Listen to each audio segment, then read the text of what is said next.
Welcome to my YouTubies. I told you I'd figure that intro out eventually. Bogdana, you're soaking wet. The cat's wet.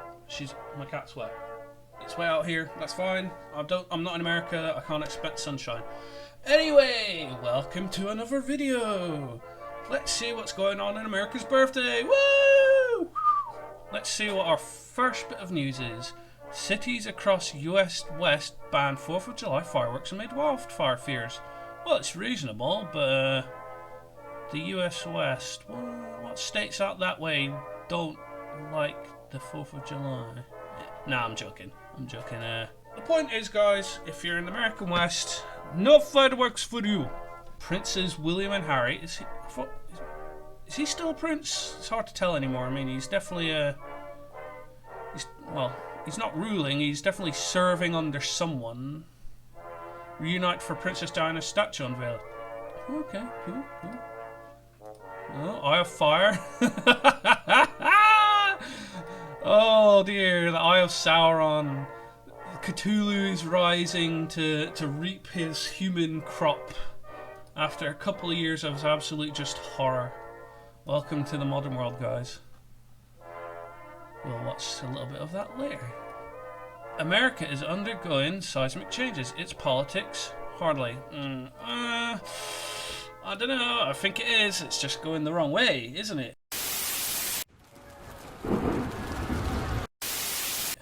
Isn't it, the New York Times? The country is recovering from a pandemic and economic crisis, self-inflicted I might add, and its former president is in legal and financial peril. Well, yeah, that's what happens when you chase after people with BS sort of legal assaults and financial peril. I don't know. This could be a bit of spin, guys. Could be a bit of spin. This is what happens when you read the mainstream media. That you always have to be like, is it though?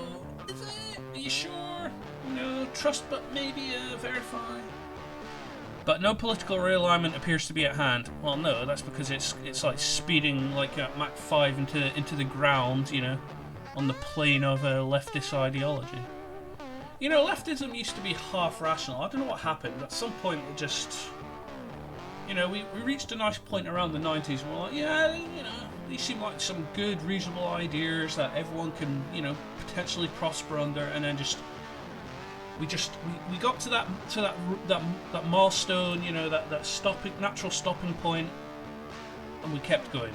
We just kept going up that road, and you don't want to go up that road because it starts getting really gravelly and nasty and just bendy and takes you to all sorts of nasty places, and at the end you're just going to go flying off the cliff into political oblivion.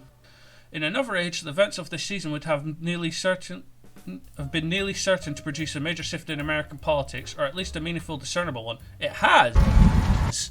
The problem is that the old establishment is clinging on to dear life to not let go of the fact that it's now defunct, and American people want a realignment back towards those values in American political and social life that made America seem like such a great place in the first place. Why everyone wanted to go there.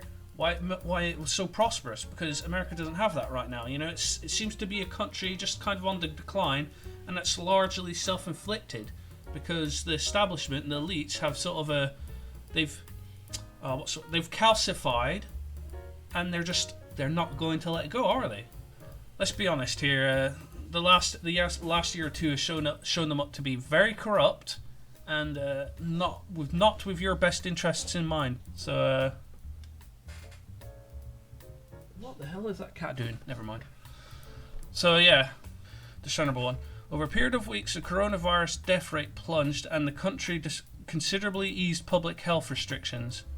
Well, I would suggest you shouldn't really have gone for such far-reaching lockdowns over what seems to be, by all official accounts, a mild respiratory virus. I mean, even the survival rate amongst the oldest, worst affected demographics is pretty blooming low, but whatever. President Biden announced a bipartisan deal late this month to spend hundreds of billions of dollars rebuilding the country's war infrastructure. Oh, that's nice. Where's the money coming from? All the taxpayers who couldn't work over the last year because, you know, wanting to work for a living or needing to work for a living is it's socially, you know, irresponsible. And it's where am I at? Infrastructure, the most significant all-crossing legislative agreement in a generation if it holds together. The Congressional Budget Office estimated on Thursday that the economy was on track to regain all of the jobs lost during the pandemic by the middle of 2022. Well, we'll see. And in a blow to Mr. Biden's fractious opposition, Donald J. Trump, the dominant figure in Republican politics, that's because he's the only one that's actually, you know, speaking truth to power right now, these days, faced an embarrassing legal setback just as he was resuming a schedule of campaign-style events. The Manhattan District Attorney's Office charged his company, the Trump Organization, and its chief financial officer with sweeping and audacious financial crimes. Is this one of those things where when you embarrass the powers that be a little bit too much, suddenly a huge ton of tax irregularities just pop up out of the woodwork to, you know, chip you down with malicious accusations and legal proceedings? Because I think that's what's going on there. Anyway, yeah, America. Well, happy 4th of July, my American friends. It's your national holiday. Celebrate it. I mean, a couple more years it might be illegal to even do that, the way America's going. So enjoy it while you can, my dudes. The battle for 1776. Plans for America's 250th birthday in 2026 are getting underway. Okay, but can the spirit of 1776 survive the history wars of 2021? Well, that's the problem that I think a lot of the left makes them so fanatically desperate, is that their postmodernist worldview is probably not going to outlast the values that America was built on at the end of the day. So, you know, they're trying to get as much as they can while they can, because the left consistently has to infiltrate other people's more robust and better built sort of institutions and spaces, and then try and turn it to their ends, and when it inevitably fails, they get more desperate. Because they can't be bothered to just construct a coherent worldview that actually works. There you go. And more American news. Texas father shoots man peeping Tom. 10-year-old daughter's bedroom. Suspect disarmed the girl's mother and pointed her own gun at her. Texas father and licensed gunner reportedly chased down a peeping Tom spotted gratifying himself outside his 10-year-old daughter's window. Fair. You know, someone's doing that to my family, I'd have questions. Before ultimately shooting him outside a nearby gas station, according to reports. Well, you know, that's what you get. You play stupid games, you win stupid prizes. Don't, in America of all places, in a very pro-gun state as well, don't be going peeping on 10-year-old... It goes without saying anywhere, but especially in these sort of places, don't go peeping on 10-year-old girls and expecting to walk away, you know, safe. I'm sure there's plenty of you know, lefty defense attorneys out there that would very much love to protect you from the consequences of your own horrible actions, but in the real world, you do stuff like this, you're probably you could come a cropper. A husband and wife whom authorities noted are both licensed handgun carriers heard their young daughter scream from her bedroom around 10 p.m. Sunday after spotting a man inappropriately touching himself outside a window. KTRK TV reported, citing Harris County Sheriff's deputies. She looks over at the window and this guy is at her window. The girl's mother, who preferred not to be identified, told the news about what her daughter experienced. He took my daughter's innocence away. Well, he won't be. He won't be taking a lot of innocence for a while. At least the length of his hospital stay. Said if he's you know, still with us. said the governor had the man at gunpoint outside the gas station. The father headed outside to tell the clerk to call 911. So, but that's when the suspect began wrestling the woman for her gun. Oh, assaulting a mother as well. Never looks good on the court papers. He managed to disarm the woman and point her own gun in her direction, but her husband soon raced outside the gas station and fired at the suspect out of fear he'd shoot his wife. Oh, well, that's reasonable. This seems like a close and shut case, guys, my dudes. Word. It seems like an open and shut case. We didn't want this guy to get shot. We were waiting for police to detain him because I'm pretty sure if he didn't, it's to my children, he's doing it to a lot of other children out there. Yeah, that seems reasonable. Well, it sounds like he's still alive, so he's gonna have a long time in hospital and in prison to think about his life choices. More American news. There's a new giant king of the fat bears. Someone likes his burgers? No, I'm joking, guys. Perhaps the tables have turned. Look, he's a big boy. He's a big boy. Bering has skipped his diet. Nah, I'm joking, Bering. I love your content, and I couldn't blame you because food is tasty. Plus, I'm not exactly the thinnest guy on the planet either. In the realm of fat bears, there are two legendary titans. Bear 747. That was on purpose. That name was on purpose. 747 and Bear 856, conferred these numbers by biologists, are large dominant bears who feast on salmon in Alaska's Katmai National Park and Preserve. Living the dream! This bear is living the dream, guys. America's dream. The Oakland Zoo begins vaccinating animals against COVID-19. Why? Why? Just... why? A San Francisco Bay Area zoo is inoculating its big cats, bears and ferrets against the coronavirus as part of a national effort to protect animal species. Why? Just lovely, great news. Oh, it's just totally reasonable and sensible things to report. I say, what great news you share with us today. Who could possibly criticize this? Alex Herman, Vice President of Veterinary Services at the zoo, said none of the animals have gotten the virus.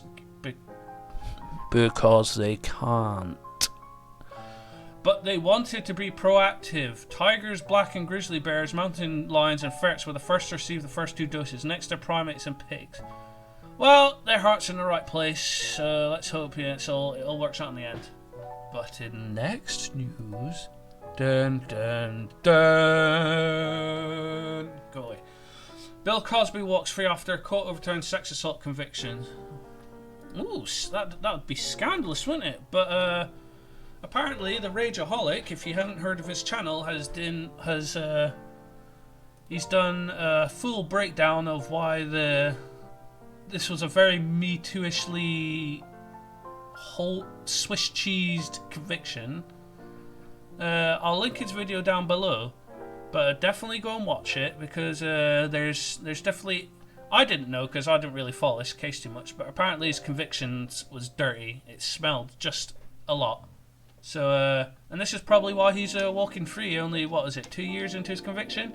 Bill Cosby had his sexual assault conviction thrown out Wednesday in a stunning ruling by Pennsylvania's highest court that found the prosecutor's decades-old agreement should have shielded him from criminal charges. Yeah, there was a lot about this case apparently that was just... It was not up to scratch, it wouldn't pass muster if it wasn't like certain other recent high-profile cases which seem to be more about getting their man and satisfying Twitter mobs than actual legally, rigorous and solid cases. The fallen funny man, 83, is set to walk out of a Philadelphia area prison a free man after serving more than 2 years of a 3 to 10 year sentence. Yes, because his case wasn't viable. It was weak, my dudes. So yes, the fallen. We've already been there. In its 79-page ruling, the state Supreme Court found that an agreement with then Montgomery County District Attorney Bruce Castor Jr. prevented Cosby from being charged for allegedly drugging and molesting Andrea Constance in 2004. Well, again, Rageaholic's video, goes through all of this, but basically a lot of the accusations were uncredible, and other claims, well, you can't be accused of drugging if you willingly partake of the naughty substances. Yeah. Constant first reported the alleged encounter in 2005 to Castor, who decided not to pursue charges in the case because it was weak. Noting it took her a year to come forward and saying there were inconsistencies in her case. That's a way of saying that her accusation was, pretty, at first reading, weak, pathetic. But it was funny in my brain for all of 5 seconds. So Constance sued Cosby in civil court weeks later, and the case was settled for an undisclosed sum. Yeah, that's the problem with civil cases. I mean, you can take people to court for almost any ridiculous reason, especially in states that haven't tried to close these ridiculous civil loopholes where you can have malicious suits, thrown against you just for the fun of it, But as part of that civil case, Castor and Cosby's camp say they made a behind-the-scenes verbal agreement to have the actor give a deposition in Constance's allegations in exchange for Cosby never being criminally charged over them. Yes, that's the thing. He's apparently always upheld his innocence, but they tried to come at him with plea bargaining. Sorry, from my foreign point of view, plea bargaining is it's evil. It's scummy. Because it's not about proving innocence or guilt. It's just about gambling with people's time. It's like, well, you could be innocent, and for all we know, you probably are. But we want to convict you because our own self-interested reasons, our case records, our success rates, whatever. So accept this plea bargain of doing less time, or we're gonna try our hardest to get you for the full time, even though you're probably innocent, maybe. But we're never gonna find out because we're trying to push a plea bargain, which isn't about innocence at all. So no, I don't like plea bargaining. So he's out. I'll link to the Razorhammer. I'm getting them mixed up. Ragaholic video down below about Bill Cosby's release. Okay, the UK war not directly Australia's dark and bloody chapter on asylum. Lawyers, politicians, refugees and doctors who witnessed Australia's offshore asylum policies and temporary visa regime play out tell May Bowman, some random, that the UK risks international embarrassment if it pursues its new immigration proposals. To who? The UK and the West is already an international embarrassment.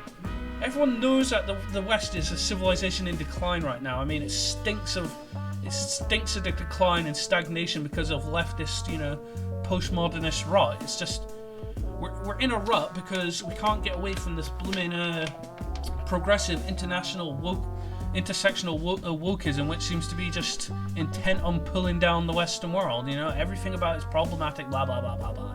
Anyway, this is just Cope from the Independent. Refugees not safe on now. Yes. What? They're going to be safer in the sea. End the abuse and the threats. Yeah, let's end the abuse and the threat of illegal immigrants thinking they can take advantage of our countries. The British government has been warned not to replicate Australia's dark and bloody chapter on immigration in light of Priti Patel's new asylum plans. Based! Priti the Barbarian. Yes, here's what's going on. We're finally having an almost half-sensible sort of, border and immigration control in this country since Blairite years, and the left-leaning media and politicians are getting upset when they're pushing these open-door border policies, which just let any old person in to do whatever they want. It's not about being nice. It's about virtue signaling at best, or at worst, it's just sheer out self-interest and selfishness. Because, God forbid they would actually have to pay better wages to the actual British workers, who are here legally, be they legal residents and guests or citizens, The British government has warned not to replicate on immigration in light of Priti Patel's new asylum plans. Lawyers, former civil servants and doctors in Australia have told The Independent the UK risks undergoing international embarrassment if it goes ahead with its proposed overhaul of the asylum system. What, actually having one? Yes, I can see how scandalous that would be. Scandalous. Which will see the rights of thousands of asylum seekers reduced. They don't have any rights to be in the UK. They're not even asylum seekers. How many safe countries did they pass through before they even got to British shores? The UK Home Secretary Ms Patel announced in March that under her proposed reforms, refugees who arrive in Britain via unauthorised routes will be denied the automatic right to asylum. Based and sensible. And instead be regularly reassessed for removal to safe countries they pass through. That's sensible. That's sensible policy. Because it's an open door, and it doesn't just give a free pass to any chancer who wants to get here. Yeah. People who cannot immediately be removed are to be offered a temporary... Silence! Silence, foul alarm! You shall not interrupt my video! People who cannot immediately be removed are to be offered a temporary status up to 30 months with abridged rights and benefits and limited family... What? People who cannot immediately be removed... Ah, see, this is the catch, isn't it? People... Oh, wait, go away. People who cannot be immediately removed are to be offered a temporary status up to 30 months with abridged rights and benefits, limited family reunion rights. Okay, but aren't they just going to find a loophole to avoid getting sent away? What happened to they just don't have the right to be here? Send them away.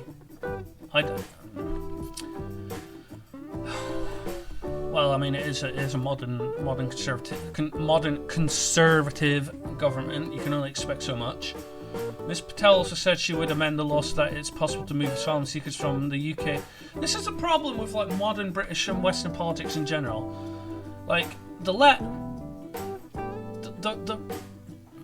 supposed right in in Western country, the conservatives, the ostensible conservatives, they will do something very low ball,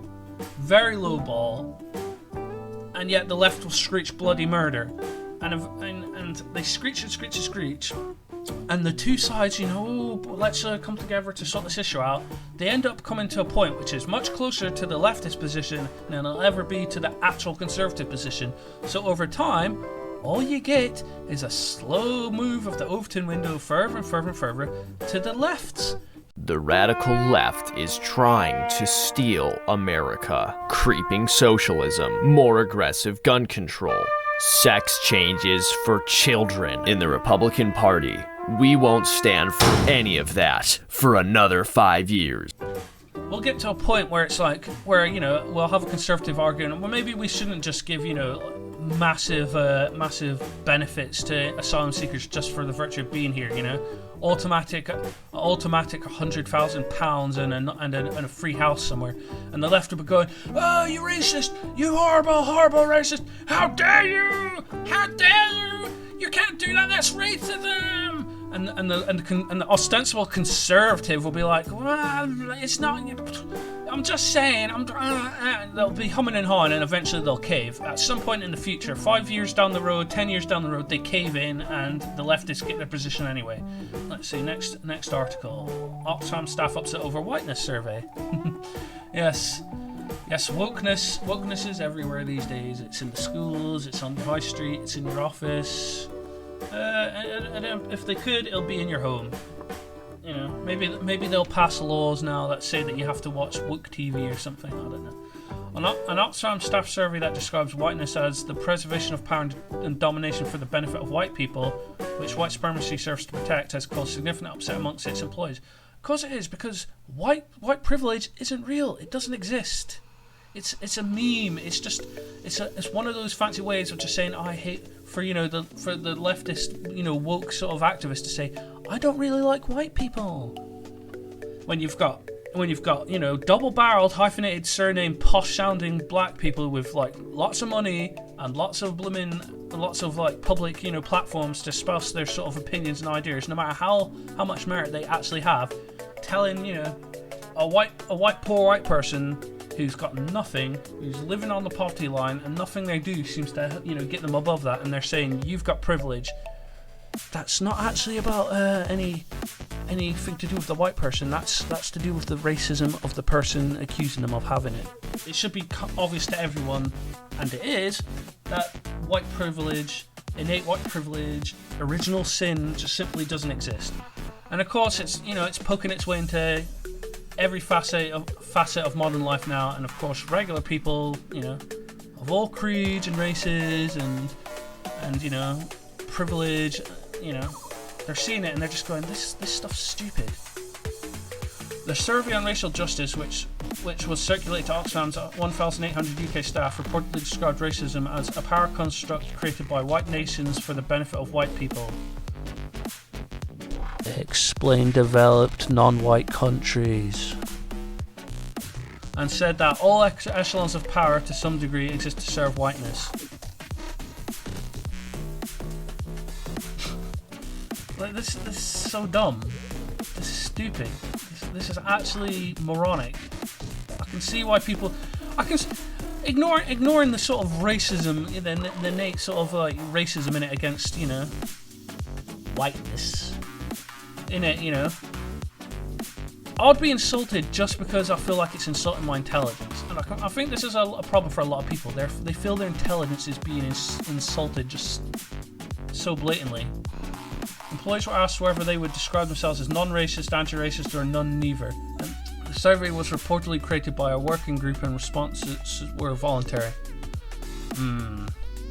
Yes. We need volunteers as they nudge the guns into your back to push you forward. You know, when your wage is sort of, you know, on the line here, you know, if you're deemed sort of not loyal to the company ideals or whatever, what is voluntary? Food for thought. Staff said they found the survey offensively divisive, because it was. And one telling the Times, why are they presuming their workers who are working for a humanitarian charity are racists and bigots? You're fundamentally wrong. You must repent, sinner! Repent, sinner! Repent, thou'st foul crimes against wokeism! I've just realised that voice sounds awfully white male-ish, so I apologise to my woke listeners, all, none of you. Another said I felt like I was being signposted into a category that I didn't wish to be labelled in. Yes, because wokeism is inherently about pigeonholing people. It's not about anti-racism or it's fundamental identitarianism. It's about putting you in your little nook, your little cranny, and that determines everything about how you were to be treated. I never said I feel like I was being signposted to grounds. I don't want to be subcategorised as either a white supremacist or a full-on racist. Well, by the woke agenda, if you're white, and I'm sorry to say, buddy, you're basically you're a villain. You're an orc. You're an orc. You're just fundamentally a bad person. And I don't want to have to apologise for being a white. Well, I'm sorry, but if the wokers get their way, you're going to have to apologise. Forgive us, woke priests. Forgive us for our sins of being born wrong. It's all very ridiculous. Anyway, this again will be linked in the comments, so you can have a full read of that yourself. And very, very current year, hemp more effective than trees at sequestering carbon, says Cambridge researcher. I wonder how they came about that notion. You know, was it lighting up? Was it lighting up a bit? Maybe, you know, just personally involving yourself in the experiments there. Anyway, those are the articles. So if you like my content and you like following my Sunday morning self-inflicted punishment, reading all this stuff, you can like and subscribe. Links and videos are in the description below. And thank you for watching. Peace out.